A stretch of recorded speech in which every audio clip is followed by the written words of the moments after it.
안녕하세요. 오창익입니다. 인권연대는 정부나 기업의 지원을 사양하고 오로지 시민의 참여로만 운영하는 100% 순도의 민간 인권단체입니다.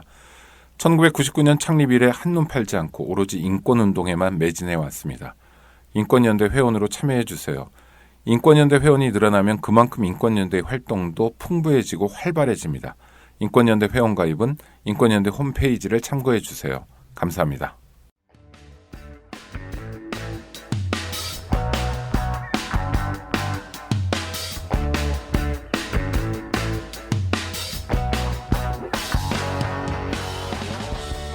네, 여러분 안녕하세요. 인문학 산책 도시의 발견 네 번째 시간입니다. 우리가 도시를 공부해야 하는 이유는 뭘까요? 도시학, 또 도시인문학, 또 도시를 발견해야 될 이유는 우리가 도시에서 아마 잘 살기 위해서일 겁니다.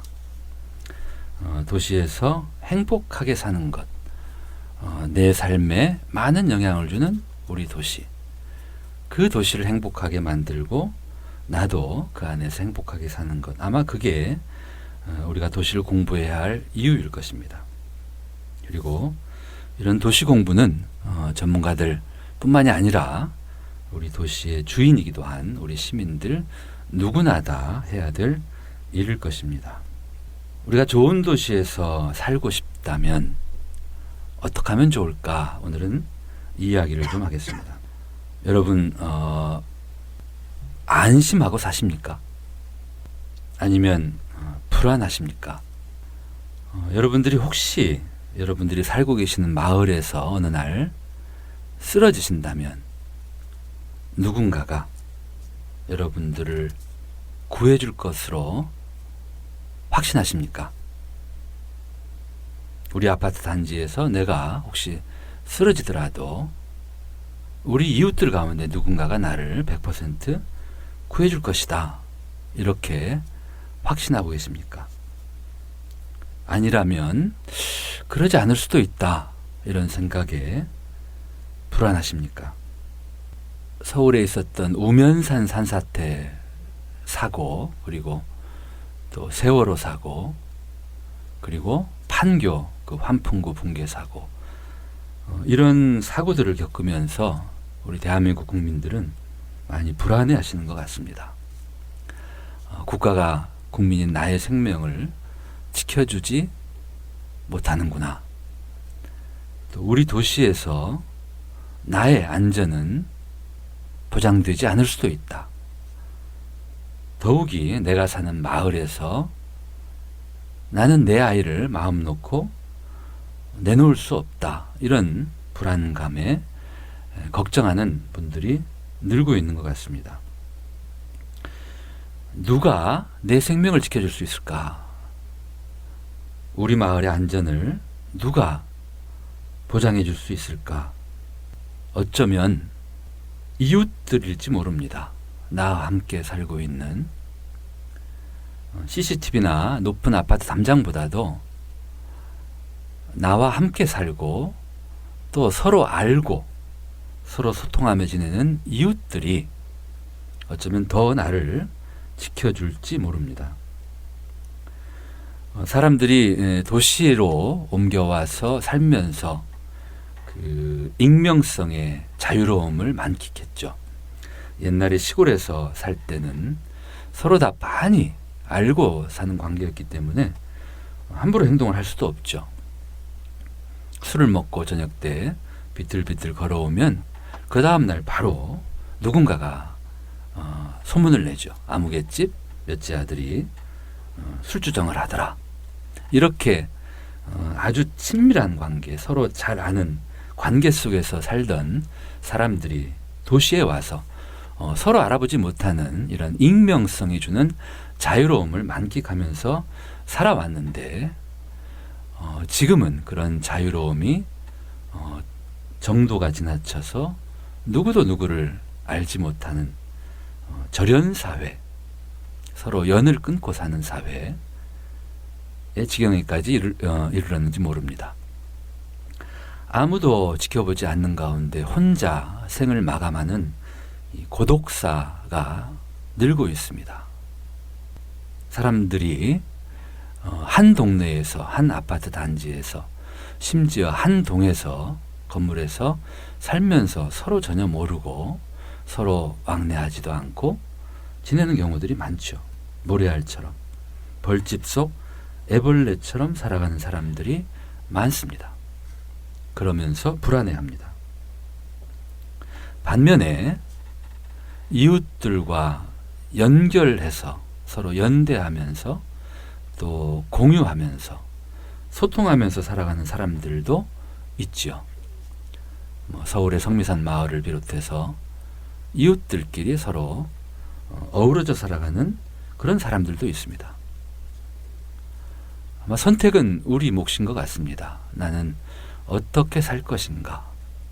이웃들과 관계없이 모래알처럼 살아갈 것인가? 아니면 가까이 사는 이웃들과 서로 알고 지내고 필요한 것들을 나누면서 살아갈 것인가? 행복도시라고 하는 책을 쓴 찰스 몽고메리가 있습니다. 캐나다의 젊은 학자죠. 해피시티라고 하는 책을 통해서 우리가 도시에서 추구해야 될 가장 중요한 가치로 이런 행복한 삶, 도시 삶을 이야기했던 사람이죠. 또 한 사람, 이 행복도시 화두를 꺼낸 사람이 있죠. 원순 씨입니다. 박원순 서울시장이 2011년 보궐선거로 서울시장에 처음 취임한 뒤에 서울시 공무원들을 대상으로 했던 강연 자리였죠. 이 강연 자리에서 원순 씨는 이 행복을 화두로 꺼냅니다. 서울은 우리나라 최고의 도시이고 세계 인류 도시다. 그런데 이 서울에서 살고 계시는 시민들은 과연 행복한지를 묻습니다.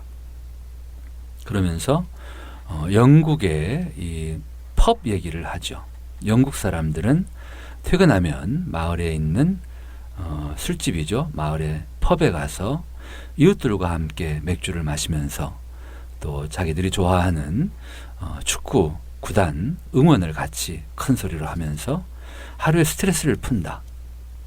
이 영국인들에게 마을은 이를테면 힐링 캠프의 역할을 한다. 그런데 이 천만 시민들이 살아가고 계시는 서울에서 시민들은 과연 행복한가를 공무원들에게 물었던 거죠. 행복도시 이야기를 했던 이 두 사람이 지난 2015년에 서울에서 처음으로 만날 자리가 있었죠. 이 서울시가 열었던 사회혁신 컨퍼런스에 참가차 서울을 찾았던 찰스 몽고메리와 박원순 시장의 대담 자리가 있었는데 제가 그 대담 사회를 맡게 되었습니다. 아주 저는 흥미로웠죠. 두 사람의 행복도시는 어떻게 같고 다를까 궁금했죠. 그래서 물었습니다. 박원순 시장은 이런 얘기를 했죠. 이 사람들이 많이 모여있는 이런 거대 도시에서 개개인들은 상대적으로 더 고독해질 수 있다. 천만 도시는 그만큼 더 시민 개개인들은 고독감을 느낄 수 있다. 그래서 더더욱 이 시민들은 연결할 필요가 있다.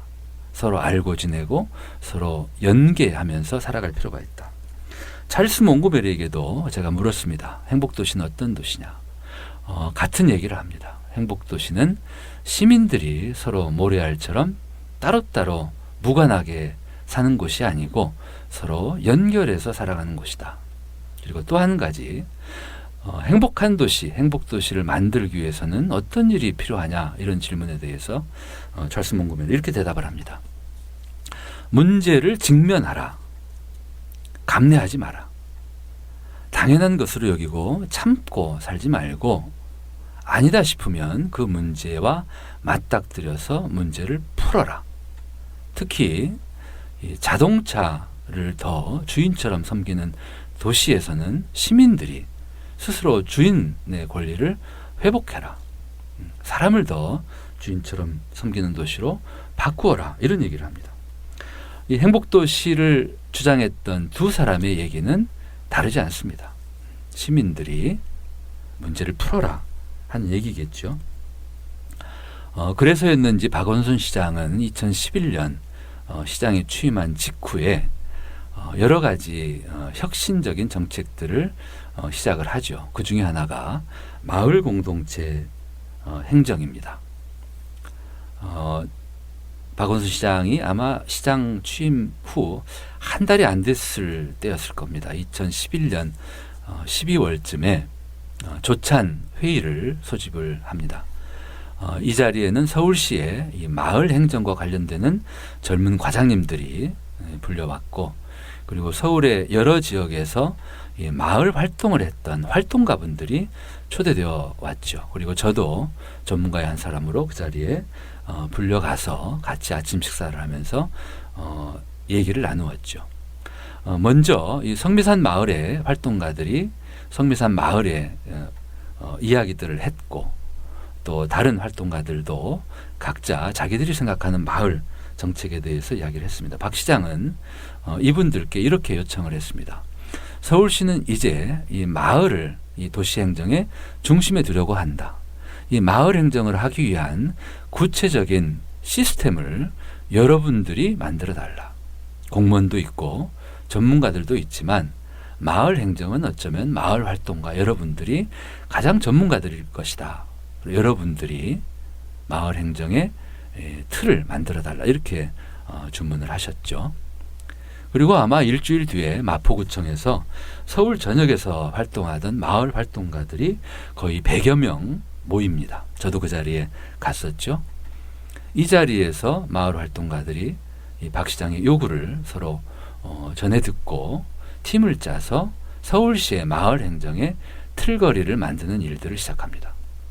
그리고 이분들의 제안대로 마을 공동체 지원 조례도 만들고 마을 공동체 종합지원센터도 만들고 또 마을 공동체 위원회도 구성하고 2012년부터 본격적인 마을 행정을 시작을 합니다. 그래서 지금까지 지난 5년 동안 서울시는 여러 마을에서 다양한 주민들이 주도하는 이런 마을 공동체 지원 사업들을 전개해 왔죠.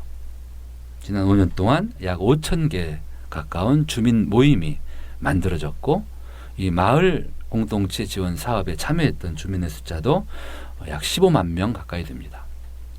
천만 서울 인구에 비한다면 1.5% 아직은 작고 미약한 숫자일 수 있습니다. 그렇지만 이런 마을 공동체 활동을 통해서 많은 분들이 다양한 일들을 시작하고 있죠. 또 확산되고 있죠. 초등학교 아이들을 둔 부모들이 모여서 부모 커뮤니티 활동을 하고, 또 청소년들을 위한 이런 다양한 재미있는 쉼터를 만들고, 또 동네마다 방송국 또 신문사가 만들어져서 마을 미디어가 활성화되고, 또 다문화 활동, 또 공간들, 주민들의 모임 공간들이 만들어지고 청년들을 위한 다양한 공간들이 또 만들어졌죠.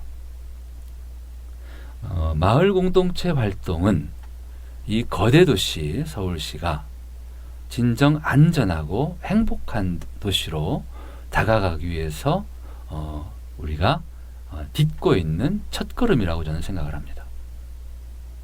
그런데 여전히 아직도 이런 마을 공동체 활동에 대한 우려도 있고 또 비판적인 시각들도 있죠. 천만 거대 도시에서 과연 마을이라고 하는 것이 뭐가 그렇게 중요하냐, 이제 이런 비아냥도 있을 수 있고, 마을 공동체 활동은 극히 일부 사람들의 그들만의 리그다, 이렇게 보는 견해도 있는 것 같습니다. 저는 좀 생각이 다릅니다. 마을에서 주민들이 주인이 되어서 우리가 원하는 마을로 우리 마을을 바꾸어가는 이런 일들은 시민 모두에게 필요한 일이라고 저는 생각을 합니다. 그거는 주민들에게, 학부모들에게, 또 청년들에게, 그리고 중장년들에게, 정년을 하고 인생 후반전을 준비하고 있는 우리 어르신들에게도, 또 노년층 어르신들에게도 필요한 일이죠. 또 이 일은 비단 집을 고치고 길을 고치는 이런 하드웨어 사업만이 아닙니다. 마을에서 건강한 일자리를 만드는 일이기도 하고 또 마을에서 함께 살아가는 약자들을 돌보는 복지 활동이기도 합니다. 또 우리가 시민 누구나가 문화예술의 소비자가 아니라 생산자 또 주체가 되어서 활동을 하는 그런 다양한 문화예술 활동의 마당이기도 하죠.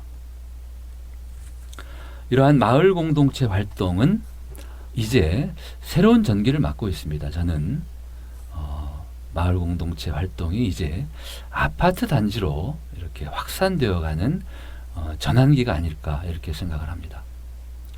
단독주택에 비해서 아파트 단지는 말 그대로 떨어져 살아가는 삶이 그동안에는 보편적인 것처럼 여겨졌죠. 이 아파트란 말이 어파트먼트죠. 그러니까 한 덩어리이긴 하지만 각각은 다 서로 따로따로인 그런 어떤 주거 양식이죠. 그런데 아파트 단지에서 모래알처럼 살아가는 주민들이 서로 소통하고 연대하고 공유하는 이런 움직임들이 늘고 있습니다. 여러분들 아마 언론에서 접했던 사례일지 모르겠습니다만 청주의 어느 아파트 단지 엘리베이터에 어느 날 포스트잇이 붙게 되죠. 안녕하세요. 저는 몇 층에 이사 온 아무개예요. 우리 집에는 아빠, 엄마, 그리고 저, 그리고 제 동생 이렇게 네 가족이 살고 있습니다. 앞으로 만나면 인사드리겠습니다. 이런 포스트잇을 보고 누군가가 그 옆에 답글을 달았죠. 나는 몇 층 몇 호에 사는 아무개인데 새로 이사 온 너를 환영한다. 이런 환영의 포스트잇이 결국은 엘리베이터 안을 다 덮을 만큼 채워졌죠. 한 아이가 이렇게 똑똑 두드린 노크에 많은 주민들이 화답을 하는 거죠. 고양시 호수마을 아파트 엘리베이터에도 어느 날 포스트잇이 붙습니다. 게시판에 이 아파트 단지에 20명 경비원들을 구조조정을 해서 10명으로 줄이려고 한다. 이러한 게시문을 본 초등학교 6학년 어린이가 자기 의견을 써붙인 거죠. 아파트의 경비원 아저씨들은 우리에게 꼭 필요한 존재입니다. 그분들의 수를 절반으로 줄인다면 더 많은 일을 감당하느라 힘들 겁니다. 우리 주민들이 조금 더 비용을 내는 한이 있더라도 경비원들을 줄이지 않았으면 좋겠다. 이런 의견을 담은 초등학생의 포스트잇을 보고 또 다른 주민들이 의견들을 표현을 합니다. 마을에서는 이처럼 누군가가 자기 의견을 드러내는 것이 대단히 중요합니다. 왜냐하면 대부분의 주민들은 침묵하고 있기 때문이죠. 어떠한 일들에 대해서 찬성하지 않으면서도 침묵하는 다수들이 많을 때에는 대부분 다 찬성하는 것처럼 의사결정이 이루어지는 경우가 많죠. 또 서울 성북구 석관동 두산아파트에서는 주민들이 서울시의 마을공동체 사업의 일환으로 에너지 절약 운동을 합니다. 4년 동안 약 4억 원 정도의 비용을 결국 절감을 하죠. 그리고 이 절약한 비용을 가지고 아파트 경비원들의 임금을 올려드립니다. 그리고 경비원들은 또 주민들께 감사의 보답을 하고 성북구는 이 갑을 계약을 동행 계약으로 바꾼 아주 혁신적인 일들을 하고 있는 것이죠. 동행은 함께 걷는다 동행도 있고 함께 행복한다 하는 이 동행도 있죠. 결국 이렇게 아파트 단지 안에서도 누군가의 이런 작은 표현, 작은 의견을 계기로 해서 주민들이 서로 의견을 주고받고 또 중요한 결정을 하고 그리고 아름다운 마을로 만들어가는 사례들이 늘고 있습니다. 또 요즘에는 공동주택이 아닌 공동체 주택의 사례도 늘고 있습니다. 아파트 단지가 공동주택의 좋은 예죠. 그리고 다세대 다가구 주택도 이를테면 공동주택입니다. 이런 공동주택은 누군가가 지어놓은 집에 내가 들어가서 사는 방식이죠. 그리고 그 공동주택에서 만나게 되는 이웃은 나의 뜻과 전혀 무관하게 주어지는 것이죠. 그런데 공동체 주택은 조금 다릅니다. 성미산 마을에 소행주라고 하죠. 소통이 있어서 행복한 주택. 이 소행주가 공동체 주택의 좋은 예죠. 9가구 정도 되는 주민들이 함께 살 공동체 주택을 짓기 위해서 1년 동안 준비를 합니다. 각자 살 집을 어떻게 만들지, 그리고 또 주민들이 함께 쓸 공유 공간은 어떻게 꾸밀지, 이런 생각들을 주고받아서 결국 소행주 1호가 지어지게 되죠. 이 소행주 1호는 1층은 주차장으로 쓰이고 또 차가 빠져나가면 아이들의 놀이터로 쓰이죠. 그리고 2층은 전체가 다 공유 공간입니다. 이 주방이 있는 공유 공간에서 주민들은 모여서 같이 식사도 하고 또 아빠들이 모여서 같이 술자리를 갖기도 하죠. 또 2층에는 뭐 공방도 있고 또 회의 공간도 있고 다양한 공유 공간들이 마련되어 있죠. 그리고 공동체 주택은 우리들이 살 집을 우리가 의논해서 짓기 때문에 각자가 사는 집도 여느 공동주택과 다를 수 있습니다. 말하자면 맞춤형 집이 가능한 거죠. 이 소행주의 어느 가구를 보면 아이들이 원하는 아주 흥미로운 공간들을 만들어 놨죠. 아이들 방 바닥에 출입문을 열면 지하 아지트가 나오죠. 이런 식으로 우리들에게 맞춤형, 그리고 이웃들과 함께 쓰는 공유 공간을 이렇게 구비한 공동체 주택 사례가 늘고 있습니다.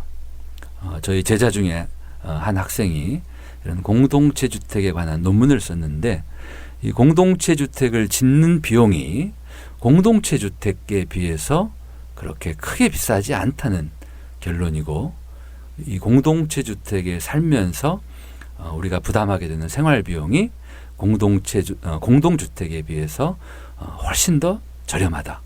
그래서 결국은 공동체 주택에 산다는 게 경제적으로도 유익하다. 이런 결론의 논문을 쓴 적도 있습니다. 우리가 도시에서 행복하게 살기 위해서는 결국 관건은 우리 시민에게 달려 있습니다. 우리에게 달려 있습니다. 마을의 주인은 주민이죠. 그리고 도시의 주인은 시민입니다. 국가의 주인은 국민이죠. 우리가 시민들이 도시의 주인이다라고 하는 이러한 생각은 우리 인류 역사상 그렇게 오래된 게 아닙니다. 오랜 인류의 역사 동안 시민들은 주인이라고 하는 권리를 인정받지 못했죠. 도시의 주인은 오직 귀족 또는 왕족 또는 성직자 같은 특수한 계층 사람들이었고, 대다수의 민중들은 도시의 주인 대접을 받지 못했죠. 그러다가 시민혁명을 겪고 도시의 주인이 바로 우리들 시민이다. 이러한 것들이 당연시 되면서 이제 누구나 다 도시의 주인을 시민이라고 얘기하는 것이죠. 이러한 시민의 권리, 도시에 대한 시민의 권리, 시민권은 피 흘려서 우리가 쟁취한 소중한 권리입니다. 인권이죠. 우리가 원하는 도시를 가질 권리, 또 우리가 원하는 방향으로 우리 도시를 바꿀 권리, 이것이 바로 시민권입니다. 도시에 대한 시민의 권리, 도시권입니다. 이 권리를 우리가 인식하고 도시의 주인으로서 마땅히 해야 할 일을 한다면 우리는 도시의 주인이 될 수 있고 우리가 원하는 도시에서 행복하게 살 수 있을 것입니다. 그런데 우리는 진정 도시의 주인으로서 나의 존재를 생각하고 있고 또 주인의 역할을 하고 있는지 궁금합니다. 요즘 촛불 집회가 서울을 비롯한 전국의 도시로 확산되고 있죠. 저는 이 촛불 집회를 내가 나라의 주인이라고 선언하는 주권 선언으로 봅니다. 내가 나라의 주인이라고 하는 것을 분명하게 드러내는 행동이기도 하죠. 촛불을 들고 이 시내의 거리를 걸을 때 우리들은 느끼게 됩니다. 늘 자동차에게 내주고 비좁은 보도를 걷던 우리 시민들이 차가 다니지 않는 종로와 세종로, 이 차도위를 걸을 때 내가 이 도시의 주인이구나 하는 것을 온몸으로 느끼게 되죠. 내가 도시의 주인이고 내가 이 나라의 주인이라고 하는 것을 선언하고 행동으로 보이는 것, 그것이 촛불 집회를 바라보는 저의 생각입니다. 정치 권력, 자본 권력이 우리 도시의 주인, 나라의 주인이 아니죠. 바로 우리 시민 국민들이 우리 세상의 주인입니다. 그렇다면 우리가 주인이라고 하는 것을 다시금 깨닫고 또 서로 일깨우고 그리고 뭉쳐야 할 것입니다. 정치적으로 판단하고 정치적으로 행동해야 할 것입니다. 이 시민의 권리를 행사하는 것은 가장 기본은 투표일 겁니다. 서울의 경우 어떤 선거이든 투표율은 50%를 넘는 경우가 드뭅니다. 서울 시민 1,000만 명 가운데 시민의 권리를 투표를 하는 시민들이 그리 많지 않다는 얘기죠. 투표뿐만이 아니죠. 도시의 중요한 정책을 만드는 과정에도 우리는 참여해야 됩니다. 그리고 도시의 정책을 만드는 일뿐만이 아니라 내가 살고 있는 우리 마을의 중요한 의사결정 과정에도 참여해야 합니다. 박원순 시장이 처음 서울시장에 취임할 때 연단에 이런 그 캐치프레이즈가 걸려 있었죠. 시민이 시장입니다. 맞는 말입니다. 우리 시민들이 도시의 주인이고 나아가서 내가 우리 도시의 시장이다 이렇게 생각을 한다면 그 도시는 누가 시장이 되든 어떠한 일이 벌어지든 안전하고 행복할 수 있을 것입니다. 1970년대였죠. 독일의 에른스트 슈마허가 작은 것이 아름답다라는 책을 쓴 적이 있습니다. Small is beautiful. 이 책의 부제는 인간 중심의 경제학입니다. 에른스트 슈마허는 자본주의 경제가 사람을 소외시키고 거대한 시장 경제 위주로 가지 않도록 작은 경제, 또 사람을 중시하는 이런 경제의 대안으로 이 책을 썼을 것입니다. 그런데 궁금합니다. 정말 이 작은 것들이 아름다울 수 있을까? 작은 가게들이 버텨낼 수 있을까? 거대한 프랜차이즈들이 쓰나미처럼 밀려와서 골목 상권들을 다 휩쓸고 있는 이런 상황에서 작은 가게들, 또 작은 병원들, 작은 약국들, 작은 설계사무소, 작은 자영업체들이, 작은 기업들이 과연 살아남을 수 있을까? 저는 살아남을 수 있다라고 믿습니다.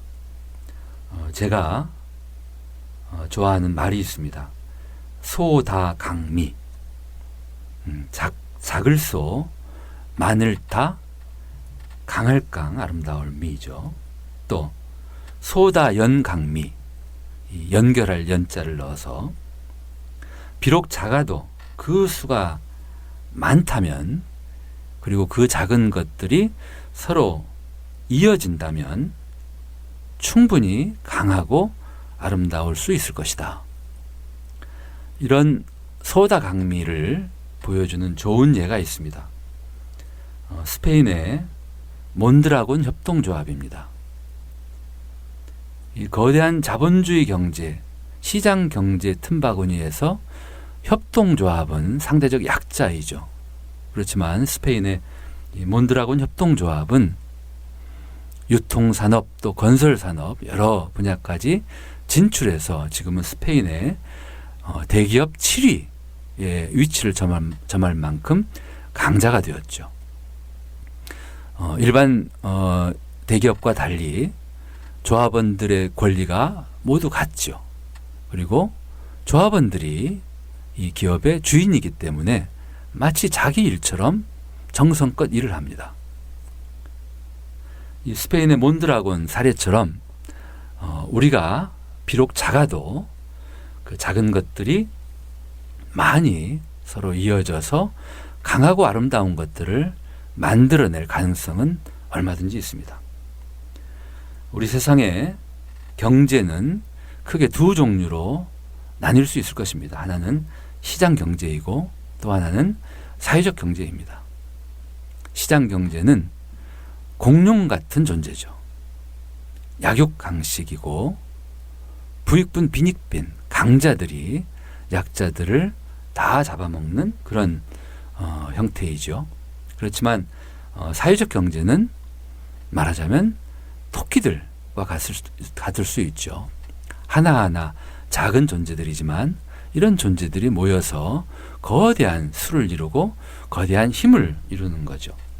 작은 협동조합, 또 마을기업, 사회적 기업들이 마을에서 또 도시에서 서로 연대하면서 그 수가 늘어난다면 우리들은 시장 경제에 대응하는 또 하나의 강한 경제를 만들 수 있을 것입니다. 결국 어느 경제를 더 키울 것인가는 우리에게 달려 있습니다. 우리가 시장 경제의 단순한 소비자로 충성스러운 소비자로 살 것인지 아니면 사회적 기업의 사회적 경제의 적극적인 지지자, 응원자 그리고 사회적 경제의 주체로 우리가 살 건지에 달려 있을 것입니다. 예, 요즘에 이민 가겠다는 생각을 갖는 분들이 많죠. 이게 나라냐 이런 생각에서 이민을 생각하는 분들도 계시고 또 아이들을 잘 키우기 위해서 이민을 꿈꾸는 분들도 계십니다. 저는 이민을 꿈꾸는 분들께 이민 가기 전에 이사를 권하고 싶습니다. 여러분들이 살고 계시는 마을에서 도시에서 이민 가기 전에 내가 꿈꾸는 도시 또 내가 꿈꾸는 마을에 조금 더 근접한 곳이 있다면 그곳에서 나와 비슷한 생각을 갖고 있는 사람들이 모여서 우리가 원하는 마을, 도시를 만들어 보자. 뭐 이런 생각을 한번 해보시면 어떨까. 또 이사하기 전에 내가 살고 있는 마을을 한번 바꿔보는 일도 권하고 싶습니다. 나는 그저 우리 마을에 소극적인 그저 한 사람으로 살아왔다면 나처럼 살고 있는 이웃들과 함께 인사를 나누고 또 나처럼 우리 마을에 대해서 우리 도시에 대해서 뭔가 불편함 또는 불쾌함 또는 어떤 기대, 요구 이런 것들을 우리 이웃들은 갖고 있지 않는지 묻고 서로 같은 생각이라면 우리가 할 수 있는 일들을 찾아보는 거죠. 그래서 우리 마을을 바꿔보고 또 우리가 꿈꾸는 도시를 찾아서 만들고 그리고 우리가 바라는 나라를 새롭게 다시 세우고 이런 것들이 우리가 할 일이 아닐까 생각을 합니다. 네, 도시문학 네 번의 시간을 통해서 도시를 새롭게 보자 이런 말씀을 여러분들에게 드렸습니다. 도시의 발견 책이 여러분들의 마을과 도시를 새롭게 발견하는 좋은 계기가 되기를 바라면서 이야기를 모두 마치도록 하겠습니다. 고맙습니다. 안녕하세요. 장발장은행의 대표를 맡고 있는 홍세화입니다. 200만 원, 300만 원 벌금을 내지 못해 감옥에 갇히는 분이 매년 4만 명이 넘습니다. 장발장은행은 이분들에게 무이자 무담보로 대출을 해주고 있습니다. 장발장은행을 후원해 주시기 바랍니다. 실로 모든 게 엉망으로 치닫는 듯한 세상입니다마는 스스로 아름다워지는 데에 겸연쩍어 하지 않기를 바랍니다.